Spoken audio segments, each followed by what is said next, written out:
Some cars are built to impress, others just leave you scratching your head.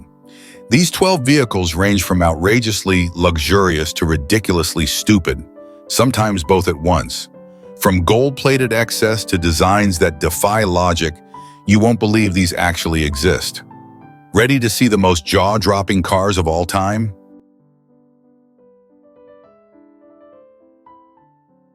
The 1975 Stutz Blackhawk is one of the most extravagant and polarizing cars of its time. It was a luxury coupe that attempted to blend old-world opulence with modern technology, resulting in a vehicle that was as controversial as it was ostentatious. The Stutz brand itself is steeped in American automotive history, dating back to the early 20th century when Stutz was known for producing powerful race cars and elegant luxury vehicles. However, by the 1970s, the company had long since faded into obscurity. It was resurrected in 1968 by New York banker James O'Donnell and former Chrysler designer Virgil Exner, who sought to revive the Stutz name as an ultra-luxurious, exclusive automobile for the wealthy elite. The Blackhawk was born out of this vision of excess and exclusivity. It was built on a Pontiac Grand Prix chassis, which meant that despite its ultra-luxurious image, its underpinnings were fairly conventional. The chassis was shipped to Italy, where the body was hand-built by Carrozzeria Pedane, giving each Blackhawk a custom feel. The car was then shipped back to the United States for final assembly. This international production process contributed to the car's eye-watering price tag. In 1970, a new Stutz Blackhawk could cost as much as $50,000, which was more expensive than a Rolls-Royce Silver Shadow at the time. This staggering price made the Blackhawk one of the most expensive cars in the world, appealing only to the wealthiest buyers who were drawn to its over-the-top design and exclusivity. And what a design it was! The Stutz Blackhawk was the epitome of 1970s excess, featuring a ridiculously long hood that seemed to go on forever, massive gold-plated trim, and side pipes that were purely decorative. The front end was dominated by a huge upright grille that was meant to evoke the stately grandeur of pre-war luxury cars.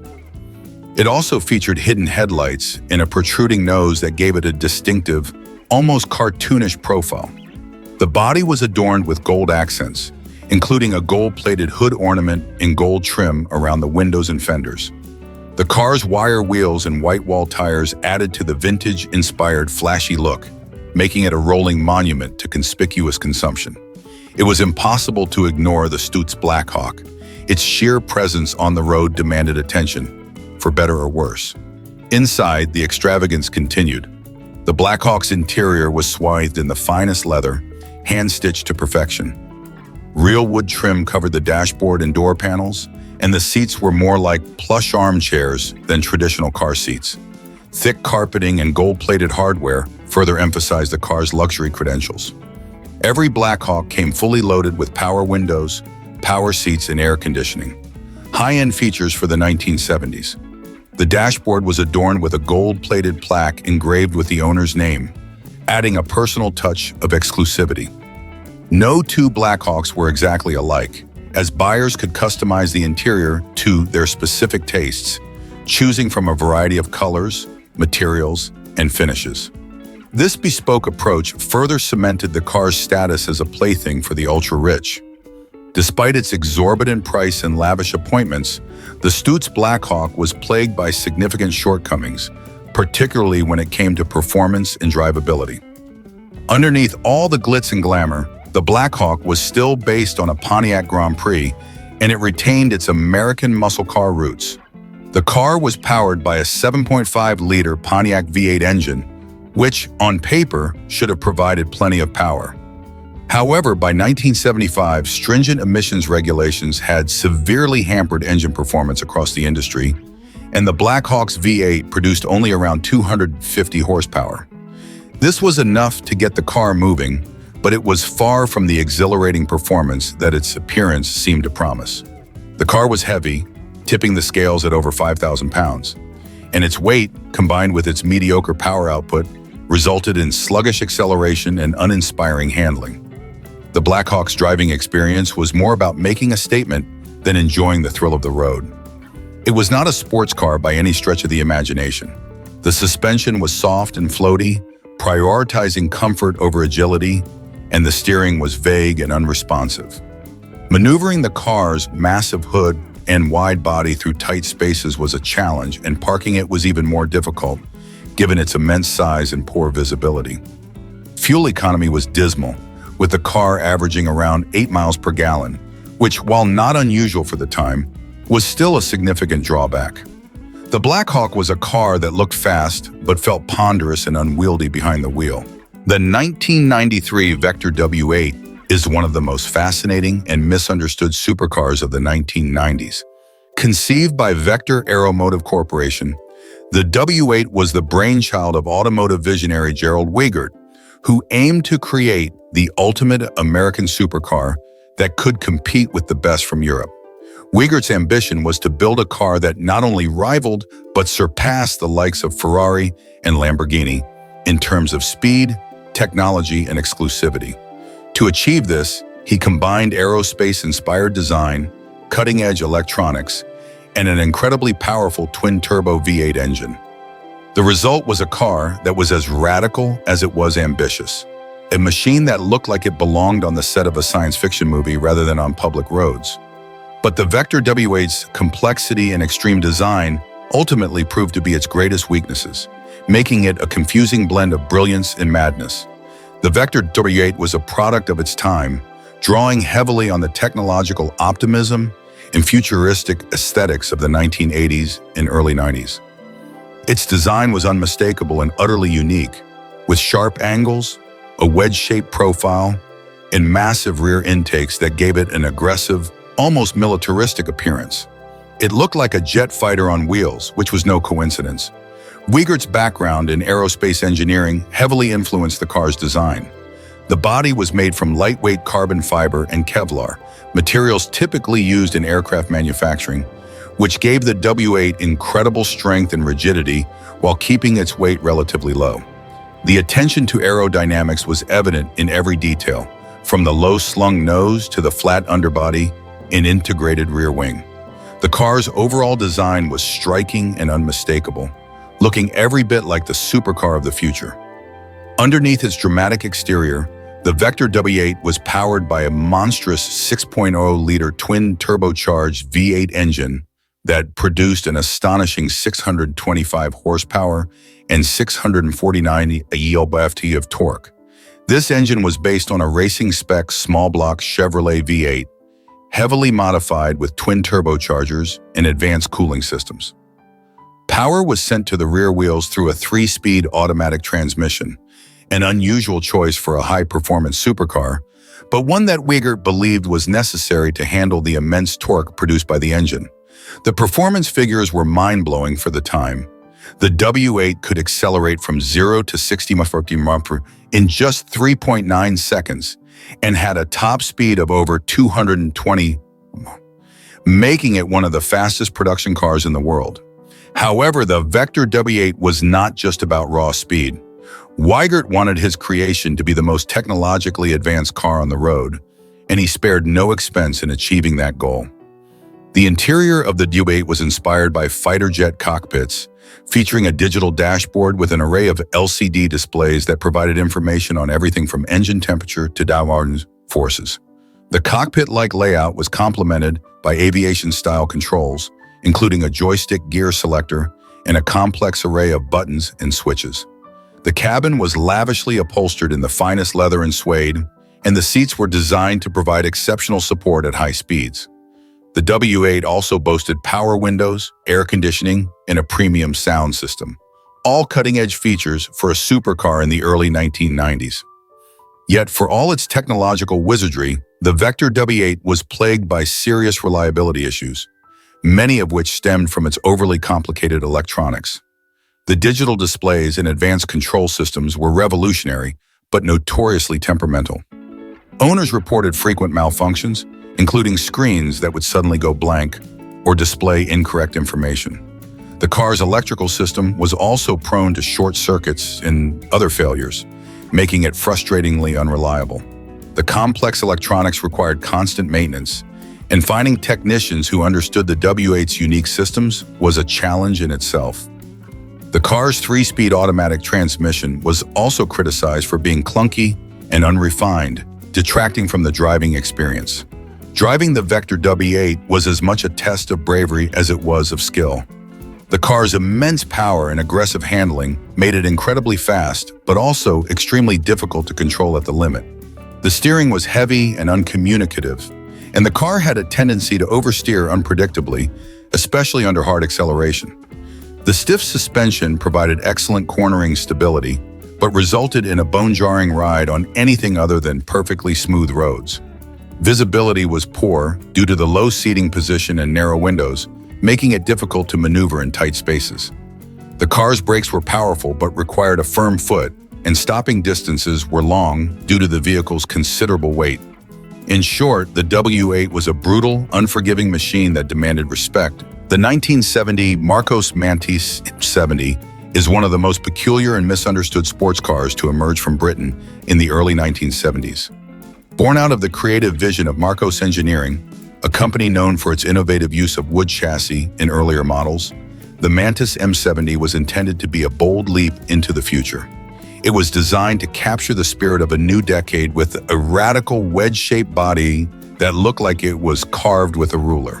The Mantis M70 was aimed at the high-performance sports car market, competing with the likes of the Lotus Europa and Tiber. However, despite its daring design and ambitious aspirations, the car fell short in many areas, ultimately becoming one of the most unusual footnotes in British automotive history. Marcos Engineering had established a reputation for producing lightweight, driver-focused sports cars throughout the 1960s. Founded by Jem Marsh and Frank Costin, the company was known for its use of plywood chassis, an unconventional yet effective method that made Marcos cars lightweight and agile. However, by the late 1960s, Marcos was struggling financially and needed a new model to revitalize its lineup and attract a broader audience.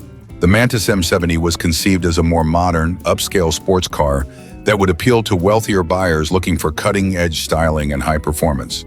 It was also meant to be more practical than previous Marcos models, with seating for four and a more refined interior. Unfortunately, the Mantis M70 ended up being neither practical nor particularly desirable. The most striking aspect of the Mantis M70 was undoubtedly its design. Styled by Dennis Adams, who had also penned the stunning Marcos GT, the Mantis took the wedge-shaped design trend of the era to the extreme. Its low, angular body featured sharp lines and an elongated, pointed nose that seemed to go on forever. The car's proportions were odd, with a long front overhang and a stubby, abruptly cut-off rear end. This gave the Mantis a toy-like appearance, as if it were a child's idea of a futuristic car. The design was meant to look sleek and modern, but many felt it was awkward and ungainly. The massive front bonnet and narrow cabin made the car look unbalanced, while the pop-up headlights and louvered rear window added to its peculiar aesthetic. Underneath its unconventional exterior, the Mantis M70 was built on a steel chassis, a departure from Marcos's traditional wooden construction. This change was intended to make the car more rigid and durable, but it also made it significantly heavier than earlier Marcos models. Power came from a Triumph 2.5-liter straight-six engine, which produced around 150 horsepower. This engine was mated to a 4-speed manual transmission, sending power to the rear wheels. While the power output was respectable for the time, the car's heavy body and uninspiring gearbox meant that performance was underwhelming. The Mantis could accelerate from 0 to 60 miles in around 8 seconds and had a top speed of about 120 mph, which was adequate but not particularly impressive for a sports car of its class. The driving experience of the Marcos Mantis M70 was a mixed bag. On the one hand, the car had independent suspension on all four corners, which gave it decent handling characteristics in theory. However, the heavy weight and poor weight distribution made the car feel unbalanced and unstable at the limit. The steering was vague and uncommunicative, making it difficult to place the car accurately through corners. The long nose and low driving position also compromised visibility, making it hard to judge the car's extremities. This was particularly problematic when navigating tight turns or parking. The Mantis was notorious for feeling twitchy and unpredictable at high speeds, and its tendency to understeer made it a challenge to drive with confidence. It was a car that demanded respect from its driver, but did not reward with the nimble handling one would expect from a lightweight British sports car. The interior of the Mantis M70 was another area of contention. Marcos marketed the car as a 2+2, but the rear seats were laughably small, suitable only for small children or luggage. The cabin was cramped, with limited headroom and legroom, especially for taller drivers. The seating position was awkward, with a low-slung seat and a high dashboard that created a claustrophobic feel. Visibility was poor due to the narrow sloped windshield and small side windows. The dashboard was cluttered with a confusing array of switches and gauges, many of which were sourced from other British cars of the era, giving the interior a mismatched and cheap appearance. On the positive side, the seats were well padded and upholstered in quality leather, which gave the cabin a touch of luxury. But overall, the interior design felt like an afterthought, lacking the ergonomic refinement needed to complement the car's futuristic exterior. The 1981 Zimmer Golden Spirit is one of the most distinctive and polarizing cars of its era.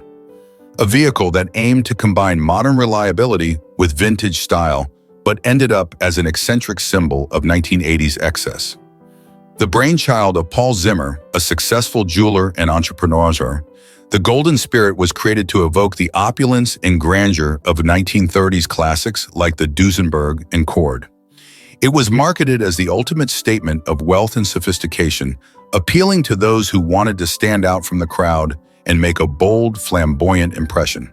However, its combination of gaudy styling, retro pastiche, and modern underpinnings resulted in a car that was as controversial as it was eye-catching, often criticized for its exaggerated proportions and questionable taste. The Zimmer Golden Spirit was born in the early 1980s, a time when neoclassic cars were enjoying a brief resurgence among wealthy buyers seeking nostalgia with modern convenience.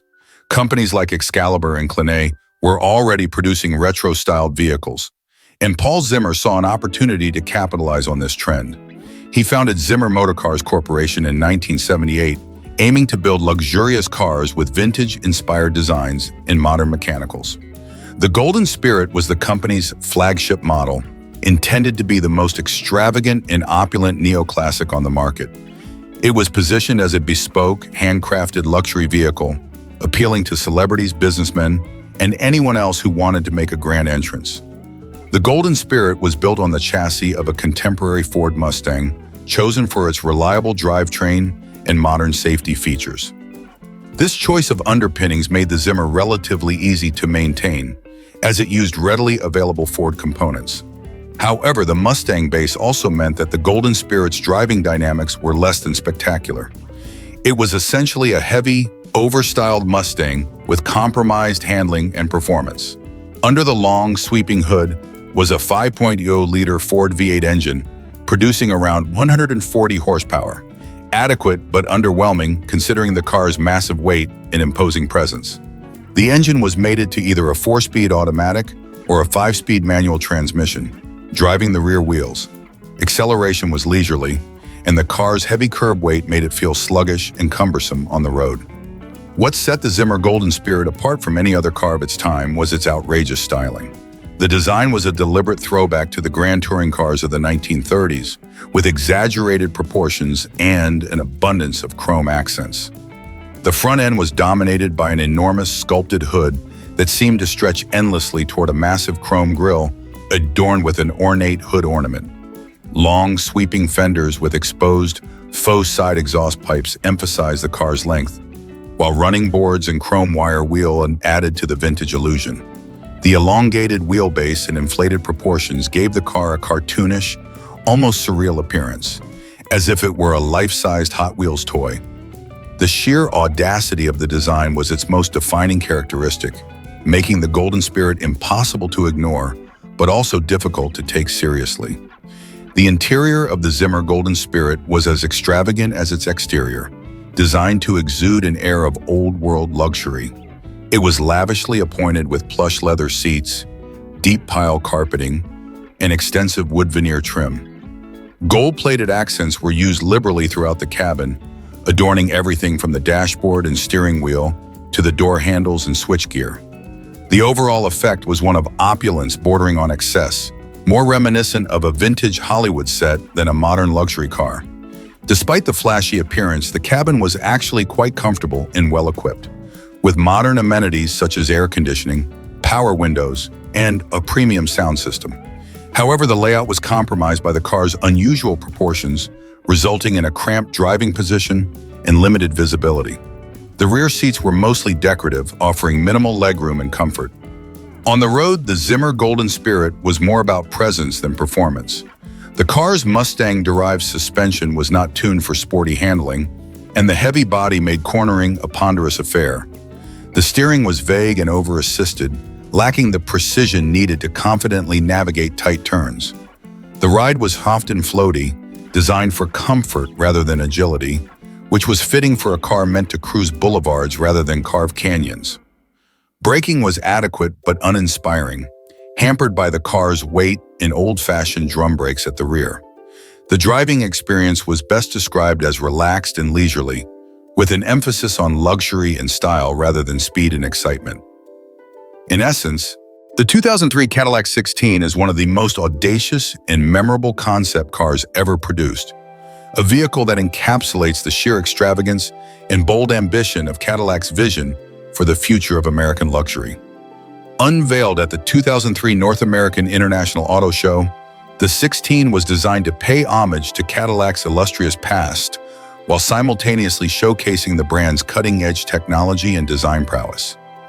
It was a car that harkened back to the grand V16 Cadillacs of the 1930s, which were the ultimate design and engineering showcase, pushing the boundaries of what was possible and capturing the imagination of enthusiasts and critics alike. The most striking feature of the Cadillac Sixteen was undoubtedly its engine. Under the impossibly long hood lay a colossal 13.6-liter V16 engine, producing an achieved relatively respectable fuel efficiency despite its gargantuan power output. The engine was mated to a 4-speed hydromatic automatic transmission, delivering power to the rear wheels. Cadillac claimed the Sixteen could accelerate from 0 to 60 mph in under 4 seconds, a remarkable feat for a car of its size and weight. Top speed was estimated to be well over 200 mph, placing the Sixteen in supercar territory. The performance figures were as impressive as they were absurd, making the Sixteen not only one of the most powerful luxury sedans ever conceived, but also one of the fastest. However, the car was not built for track performance, but for effortless, high-speed cruising.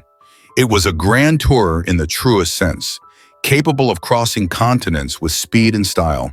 Visually, the Cadillac Sixteen was a masterpiece of automotive design, a modern interpretation of classic American luxury with dramatic proportions and elegant lines. It was enormous, stretching over 19 feet in length, with a low-slung, wide stand that gave the Sixteen a menacing, futuristic look. One of the most stunning design elements was the set of dual rear-hinged suicide doors that opened to reveal a breathtakingly luxurious interior. The absence of a B-pillar allowed for unobstructed access to the cabin, which was a showcase of handcrafted opulence. The interior was trimmed in the finest hand-stitched leather. The 1999 Isuzu VehiCROSS is one of the most peculiar and fascinating SUVs ever produced. A vehicle that defied convention and continues to polarize opinions decades after its debut. It was born during a time of experimentation and bold design choices in the automotive world, and it certainly did not shy away from standing out. With its futuristic, almost sci-fi styling, advanced off-road capabilities, and quirky character, the VehiCROSS was unlike anything else on the market. It was meant to showcase Isuzu's engineering prowess and cutting-edge design language, but it ended up as an eccentric niche vehicle that confused consumers and failed to find a broad audience. However, it has since gained a cult following as a rare, innovative, and undeniably cool piece of automotive history. The story of the Isuzu VehiCROSS begins in the mid-1990s, a period when SUVs were rapidly gaining popularity worldwide. Isuzu, known for its rugged off-roaders and utilitarian trucks, wanted to break into the growing SUV market with something truly unique. The VehiCROSS was first unveiled as a concept car at the 1993 Tokyo Motor Show, where its radical design and futuristic appeal drew considerable attention. Unlike most concept cars of the era, The production version that debuted in Japan in 1990 and later in the United States in 1999 remained remarkably true to the original concept, retaining its bold styling and advanced technology. The VehiCROSS was built on the same platform as the Isuzu Trooper, a well-regarded off-roader known for its durability and capability. It was powered by a 3.5-liter V6 engine producing 215 horsepower and 230 lb-ft of torque, paired with a 4-speed automatic transmission. This powertrain provided respectable performance for its time, with enough grunt to make the VehiCROSS a competent off-road machine as well as a capable daily driver. It featured Isuzu's advanced torque-on-demand (TOD) four-wheel drive system, which automatically distributed power between the front and rear wheels as needed for optimal traction. This system, combined with the vehicle's relatively short wheelbase and robust suspension, made the VehiCROSS surprisingly agile and capable off the beaten path. One of the most innovative features of the VehiCROSS was its suspension system. It was equipped with a state-of-the-art gas-charged shock absorber system developed by KYB called the Stabilizer Bar Control System. This setup provided exceptional handling and stability on both rough trails and paved roads, giving the VehiCROSS a unique combination of sporty ride quality and rugged off-road capability. However, this advanced suspension system also contributed to the vehicle's relatively harsh ride on uneven surfaces, a trait that was frequently criticized by reviewers and potential buyers who expected a more comfortable driving experience from an SUV. Visually, the Isuzu VehiCROSS was nothing short of extraordinary. It looked like something straight out of a science fiction movie, with muscular, exaggerated body lines, aggressive fender flares, and a strikingly futuristic profile. The front end was dominated by sleek, narrow headlights integrated into a sculpted grille, giving the vehicle a sharp, predatory look. The most distinctive design element was the extensive use of black polymer cladding that wrapped around the lower body, protecting it from rocks and debris during off-road adventures. This cladding was not painted but was molded in color, making it scratch-resistant and durable. It also contributed to the VehiCROSS's rugged, adventurous aesthetic, which was unlike anything else on the road at the time. The rear of the vehicle was equally bold, featuring a tailgate-mounted spare tire and vertically stacked taillights integrated into the D-pillars. The roofline tapered toward the rear, enhancing the sporty, coupe-like silhouette that set the VehiCROSS apart from the boxy SUVs of the era. This unique styling was both a blessing and a curse. It attracted attention and intrigued adventurous buyers, but also alienated more conservative consumers who found the design too radical and unconventional. In an era dominated by more traditional SUV shapes, the VehiCROSS was simply too ahead of its time. The interior of the Isuzu VehiCROSS was just as quirky as its exterior, with a design that prioritized style and sportiness over practicality and comfort. It was a 2-row 4-passenger cabin with sculpted Recaro sports seats wrapped in premium leather. These seats provided excellent support and bolstering, emphasizing the vehicle's sporty character. The dashboard was minimalist and functional, featuring a driver-oriented cockpit layout with clear, easy-to-read gauges and simple controls. However, the overall fit and finish were somewhat utilitarian, reflecting Isuzu's roots as a manufacturer of rugged off-road vehicles. One of the biggest drawbacks of the VehiCROSS's interior was its limited space. The 1970 Ferrari 512S Modulo is one of the most extraordinary concept cars ever created, a stunning vision of the future that looks as avant-garde today as it did over 5 decades ago. Designed by Paolo Martin at Pininfarina, the Modulo is an otherworldly masterpiece of automotive design, a vehicle that seems more at home on the set of a science fiction movie than on the roads of the real world. It is the embodiment of a design philosophy that prioritizes form over function, beauty over practicality. With its low-slung, wedge-shaped profile, canopy-style roof, and covered wheels, the Modulo was a bold exploration of futuristic aesthetics and aerodynamics that challenged the conventions of automotive design. Yet, beneath its radical exterior, it was also a genuine Ferrari race car, powered by a V12 engine capable of breathtaking speed. The Ferrari 512S Modulo began life as a Ferrari 512S race car, one of 25 built to compete in the 1970 World Sports Car Championship against the likes of the Porsche 911. Chassis number 27, however, was never raced. Instead, it was given to Pininfarina to be transformed into a design study that would showcase the Italian design house's vision of the future. At the time, wedge-shaped cars were all the rage among European designers, with vehicles like the Lamborghini Countach and Lancia Stratos Zero exploring sharp, angular forms inspired by space exploration and modern architecture. Pininfarina took this trend to its absolute extreme with the Modulo, creating a vehicle that looked like a spaceship on wheels, an alien object that defied all automotive norms. The most striking feature of the Modulo is its incredibly low and wide stance. Measuring just 93.5 centimeters, 36.8 inches, in height, the car sits impossibly close to the ground, emphasizing its aerodynamic silhouette. Its body is a seamless blend of smooth curves and sharp angles, flowing from the sharply pointed front end to the circular rear that looks like a jet engine nozzle. The wheels are partially covered by fixed body panels, enhancing the vehicle's futuristic appearance and reducing drag for better aerodynamic efficiency. This design choice, however, also made the wheels inaccessible, a testament to the car's focus on aesthetics rather than practicality. One of the most innovative aspects of the Modulo is its canopy-style roof, which slides forward to allow entry into the cabin. This spaceship-like canopy is made of glass and seamlessly integrates with the windshield, creating a wraparound effect that provides an unobstructed panoramic view. The design eliminates traditional doors, adding to the Modulo's otherworldly appearance and emphasizing its concept car nature. The interior is equally avant-garde, featuring a pair of futuristic bucket seats upholstered in white leather and positioned low to the ground for a truly reclined driving position. The dashboard is a minimalist masterpiece, adorned with a series of buttons and switches that look like they were pulled straight from a 1970s sci-fi movie. The steering wheel is a flat, rectangular design with integrated controls, further enhancing the car's space-age aesthetic. The Ferrari 512S Modulo is powered by a 5.0-liter V12 engine borrowed from the 512S race and capable of producing 550 horsepower and revving up to 8,500 RPM. This engine, originally designed for endurance racing, features dual overhead camshafts and is paired with a 5-speed manual transmission.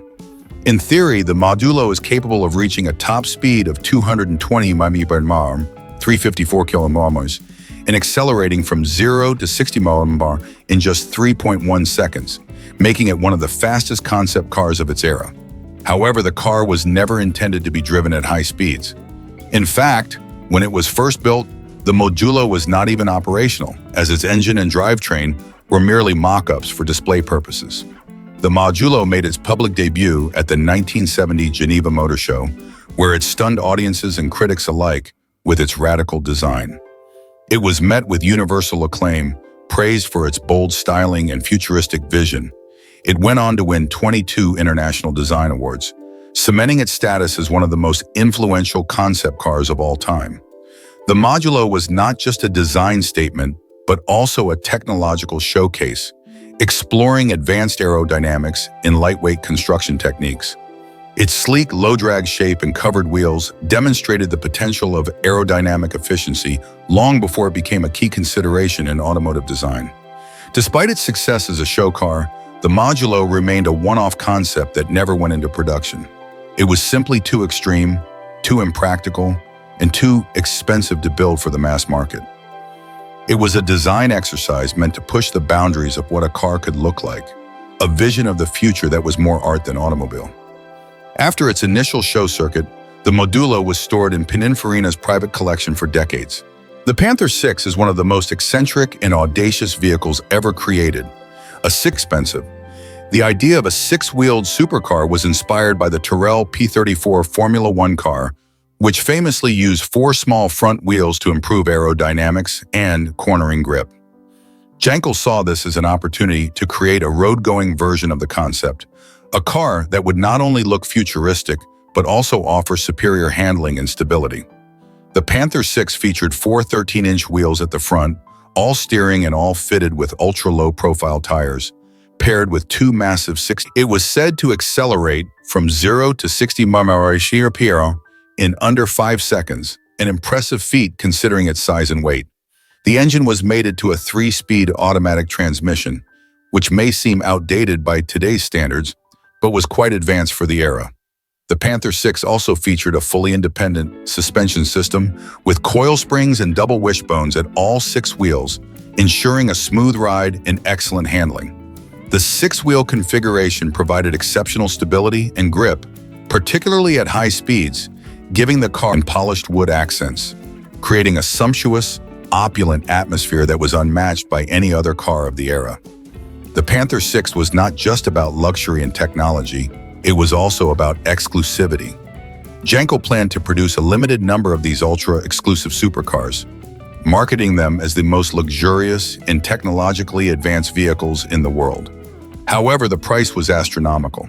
At around $39,950, equivalent to about $200,000 today, the Panther 6 was more expensive than a Rolls-Royce Corniche or a Ferrari 512 BB.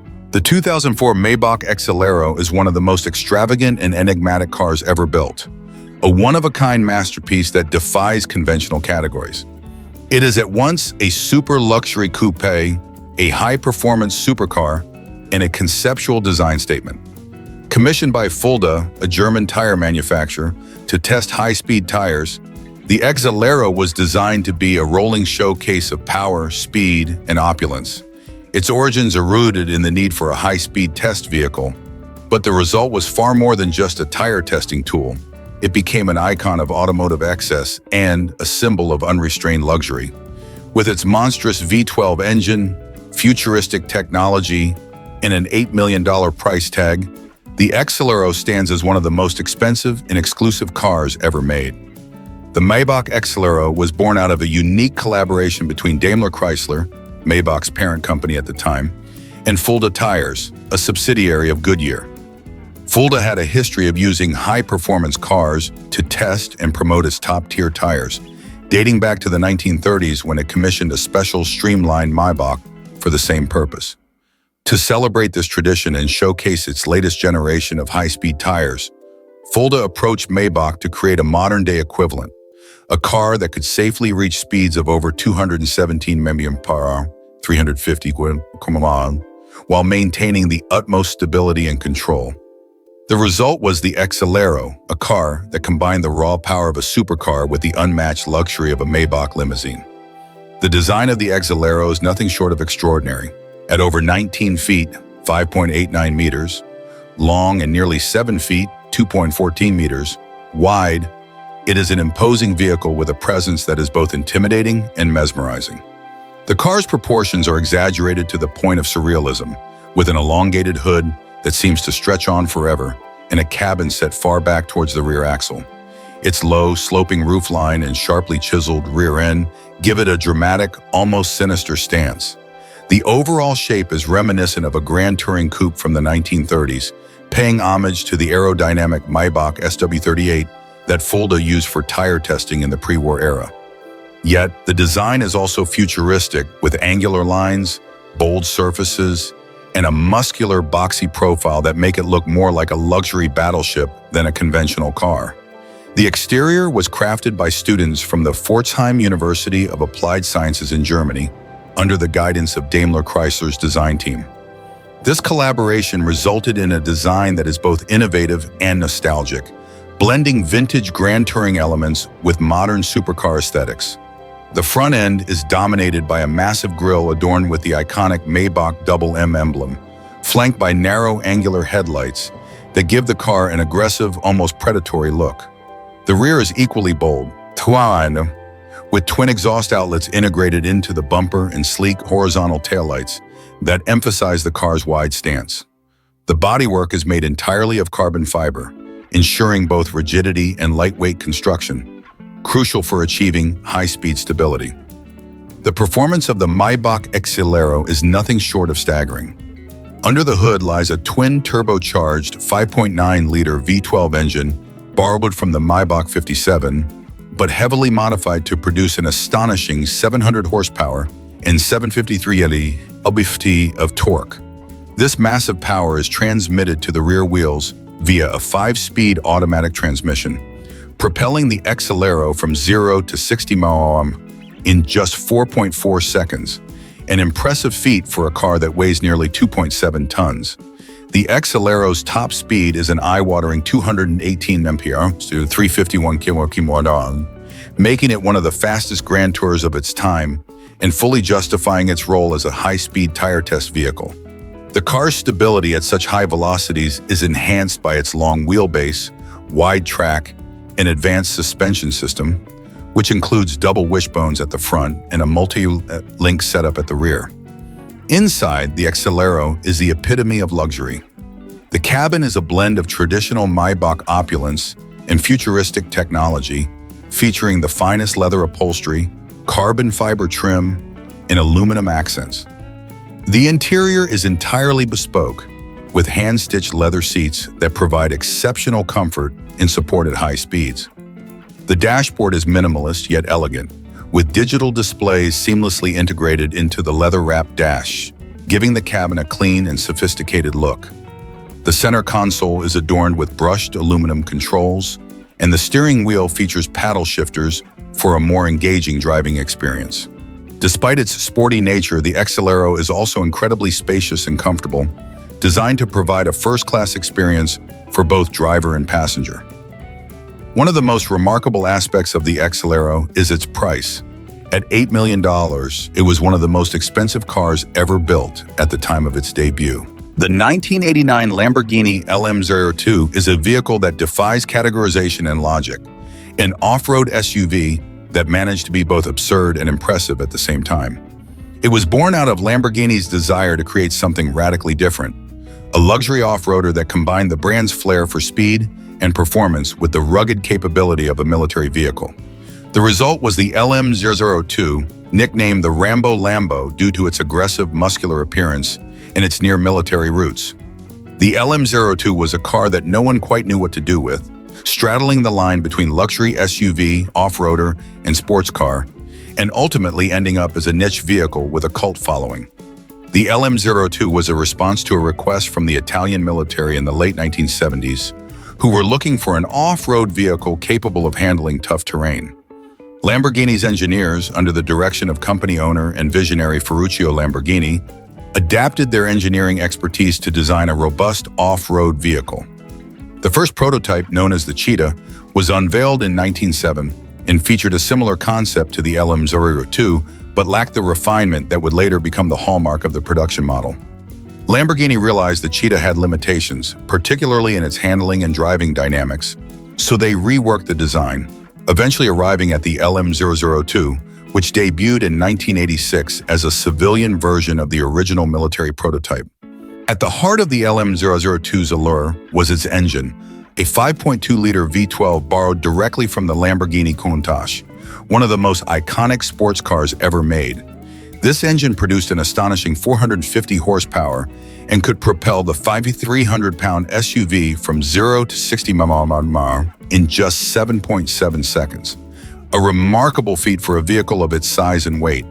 With a top speed of 130 mph, the LM002 was a high-performance off-roader that could outrun most cars on the road, let alone other SUVs. In the realm of off-road vehicles, it was the ultimate contradiction, luxurious, powerful, and fast, but utterly out of place in the rough terrain it was meant to conquer. Despite its high-performance pedigree, the LM002 was, at its core, a car that didn't know where it belonged. It was too big and impractical for urban environments, where its massive proportions made parking and maneuvering a challenge. Its luxurious features, fine leather upholstery, polished wood trim, and plush carpeting made it far too comfortable and expensive for serious off-roading, where durability and simplicity were the primary concerns. The LM002's fuel economy was abysmal, averaging a mere 8 miles per gallon, which made it an impractical choice for anything beyond short, leisurely drives. And while it had all the capabilities to handle tough terrain, the sheer size and weight of the vehicle made it cumbersome in situations where more nimble off-roaders would thrive. The LM002 then was essentially a car without a clear purpose, too luxurious for hardcore off-roading, too big and thirsty for everyday use. The LM002's design, however, was as bold and distinctive as its performance. With its angular lines, aggressive front grille, and towering stance, the LM002 had an unmistakable presence on the road. It looked like a military vehicle that had been softened with the lavish styling of a luxury sports car. The cabin was spacious and luxurious, with seating for 4 passengers and a layout that emphasized comfort and opulence. High-end materials like leather and suede covered every surface, while the dashboard and center console featured a mixture of analog dials and digital displays. The interior also had a number of thoughtful touches, including a full array of luxury amenities like air conditioning, power windows, and a sophisticated sound system. The design was unapologetically over the top, befitting Lamborghini's reputation for pushing boundaries in both style and performance. The LM002 was built to withstand a variety of driving conditions, from sand dunes to rocky mountains, with a full-time 4-wheel drive system and a locking center differential. The suspension was designed to provide a comfortable ride on rough terrain while maintaining stability and control at high speeds. It had large, rugged tires that could handle the most challenging surfaces, and the vehicle was equipped with a rugged chassis that could take a beating. Despite its luxurious interior, the LM002 was certainly no soft-roader. Its rugged build and off-road capabilities were real, even if its intended use wasn't quite clear. Although the LM002 was a commercial flop, only around 300 units were produced between 1986 and 1990. It remains an iconic vehicle for collectors and Lamborghini enthusiasts today. Its over-the-top design and absurd performance capabilities make it a symbol of 1980s excess and excessiveness in automotive design. The 1973 Cadillac Fleetwood Series 75 Custom epitomized the height of 1970s automotive opulence and excess, a car designed for those who wanted to make an extravagant statement of wealth and status. Stretching to over 21 feet in length, the Series 75 Custom was an imposing and ostentatious vehicle, more akin to a rolling palace than a traditional car. The sheer scale of this limousine-like luxury cruiser made it an awe-inspiring sight on the road, but driving it was a different story entirely. With such a gargantuan body, turning corners was often a challenge, and parking it in tight spaces was nearly impossible. It was a car that demanded attention, but also made the driver question whether they were in control of the road or simply at the mercy of its size. The Series 75 was Cadillac's flagship luxury vehicle, designed for the elite who required the ultimate in comfort, style, and prestige. The 1973 model, part of the 4th generation of the Series 75, was no exception. It came equipped with a 472 cubic inch V8 engine, providing an abundance of power. But the car's massive weight and length meant it wasn't exactly quick on its feet. The car was designed to glide, not race. The 1973 model in particular came in a time of economic uncertainty in the US, where gas prices were rising and fuel efficiency was becoming a more pressing concern. But for the wealthy elite who could afford this kind of indulgence, these factors hardly mattered. The emphasis was on luxury and extravagance, not practicality or efficiency. Inside, the Fleetwood Series 75 Custom was a marvel of luxury and indulgence. The cabin was a vast expanse of plush leather, rich wood paneling, and premium fabrics, designed to make its passengers feel like royalty. Cadillac spared no expense outfitting this car with amenities that were considered extraordinary for their time, such as built-in minibars, color televisions, and plush seating that could rival the best hotels. The vehicle was custom-built to meet the specific needs of the buyer, and no 2 Series 75s were exactly the same. Some were even extended beyond the standard 21 feet, making them even more monumental in size. This custom aspect allowed for various configurations of luxury options, from the addition of a chauffeur compartment to enhanced sound systems and bar areas. However, the sheer length and complexity of the Series 75 Custom made it less of a vehicle meant for personal enjoyment and more of a statement piece for grand occasions. This was a car for those who wanted to be seen in a mobile display of wealth. Navigating through crowded streets or squeezing into a standard parking space was a practical impossibility. The car's size also made it cumbersome to handle, with the large turning radius and need for constant attention while maneuvering it on the road. Even though it had power steering, it was still a behemoth, making the driver feel more like a pilot than a person in control of a vehicle. For all its impracticalities, the 1973 Cadillac Fleetwood Series 75 Custom was an extraordinary display of automotive luxury. It wasn't so much about driving experience or performance. It was about creating an aura of exclusivity. The excess of the car matched the excesses of the 1970s, a time when luxury and showmanship were paramount for the wealthy, and personal convenience took a back seat. The vehicle was designed to be a symbol of success, an expression of affluence and sophistication, where comfort and style trumped any practical concerns. It was a limousine that embodied the true essence of Cadillac's standard-of-the-world motto, but in a form so extreme that it became a reminder of just how far luxury could go when there were no limits to what one could afford.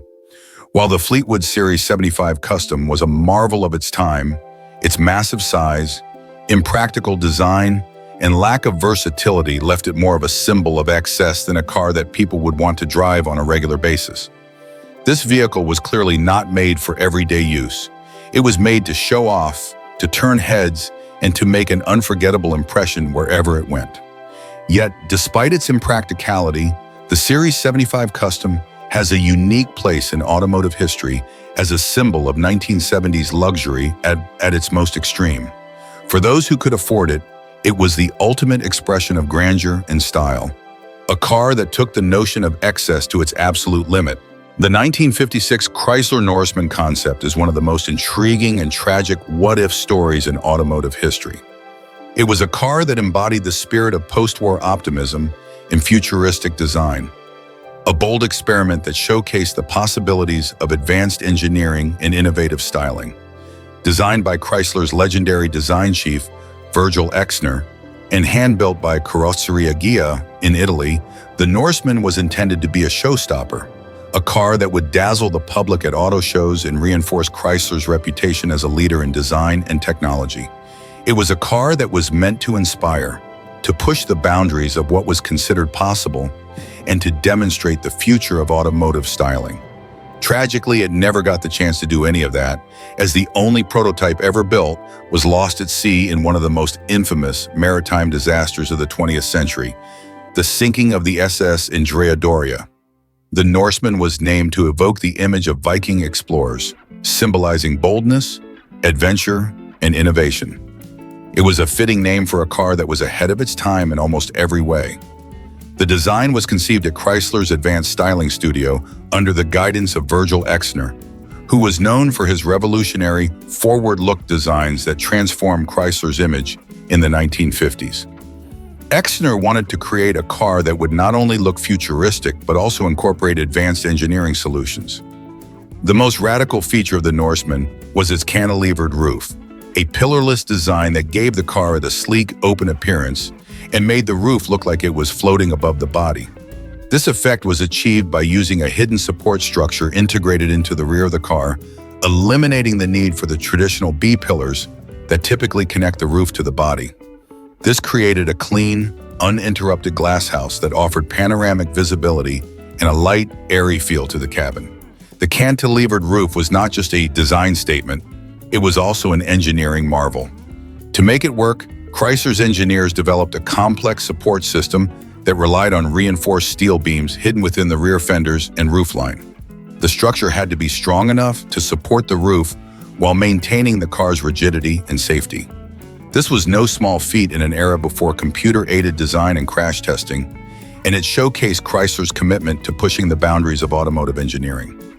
To complement the futuristic roof, the Norseman was also equipped with a fully retractable power sunroof, a feature that was almost unheard of at the time. This added to the open, airy feel of the cabin and enhanced the car's modern, luxurious appeal. The Norseman's exterior styling was strikingly modern and elegant, with clean lines and a low, sleek profile that gave it a dynamic, forward-leaning stance. It was a large, imposing car, measuring over 18 feet in length, but its streamlined design made it look lightweight and graceful. The front end featured a bold, wide grille that flowed seamlessly into the headlights, creating a unified, harmonious look. The grille was flanked by integrated bumperettes, giving the front a smooth, uncluttered appearance. The body was sculpted with subtle curves and sharp character lines that accentuated the car's length and gave it a sense of motion even when standing still. The rear end was equally striking, with elegantly tapered fins that were understated compared to the flamboyant tail fins of other 1950s cars, reflecting Exner's vision of refined, sophisticated design.